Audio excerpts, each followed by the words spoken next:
That's how politicians win elections now, isn't it? They get you kicking down. You're better than those folks. Vote for me. I'll make sure you stay better.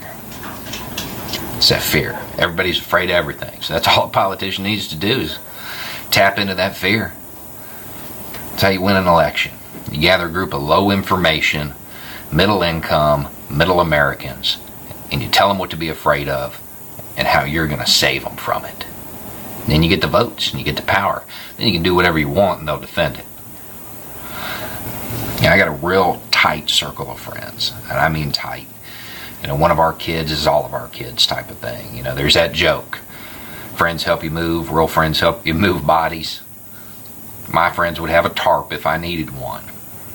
One day we're all sitting out in front of the house, standing around, drinking beer, looking like king of the hill. Daughter walks up. She's about 21 at the time. She's like, I met a guy. And we all knew what she meant. It wasn't that she met a guy. She met a guy she's serious about. But we could all also tell she was holding something back. And we all started drinking a little bit heavier. And all of a sudden she blurts it out. Well, he's not white, but he was in 7th group. And all of us went, oh Lord, no. And her worst fears were confirmed. Of course, none of us were saying, oh Lord, no, because he wasn't white. We were saying it because he was in 7th group. If you're familiar with the community, you probably already understand the reservation. If you're not, let me clue you in. 7th group is a very high-speed unit in the U.S. Army. They have a wild and crazy job. Therefore, it attracts wild and crazy men. And these guys don't come home and play bridge. They work hard, they party hard type of thing. Not a place where you would expect to find a lot of family men. And that is the reputation of that unit.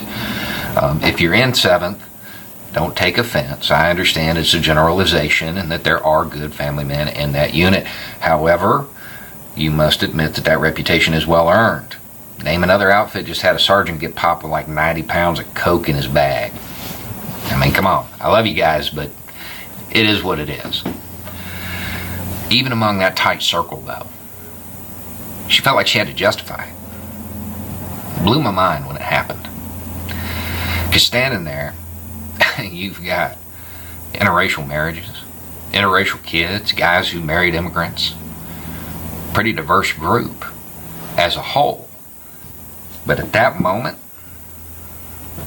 all white guys. All white guys. She did. She felt like she had to justify it, qualify it. He's not white, but he was in 7th. He's part of your crazy club of stupid men doing stupid things. I don't know what that fear is about. I mean, I do. I understand it. There's a lot of people out there that look down on that. But I don't understand why. Does skin tone fundamentally change a person that much? I don't understand the fear of the browning of America. Don't understand it because it doesn't make any sense logically. And then I don't understand it because, well, it's inevitable. I mean, I don't know why you would be afraid of something that is going to happen. This isn't a, it might happen in the future type of thing. It's going to happen on a long enough timeline. It's going to happen everywhere. Light will become darker. Dark will become lighter. Eventually, we're all going to look like Brazilians. I personally can't wait. I mean, I'll be gone. But can you imagine how much harder politicians are going to have to work to keep us divided, to keep us kicking down? It's going to be a lot harder to say, oh, you're better than those people when they look just like you. But that's a long way off. And maybe I'm wrong. Maybe America was not meant to be a melting pot. Maybe it was meant to be a fruit salad. A bunch of little chunks, different colors, touching but not really mixing.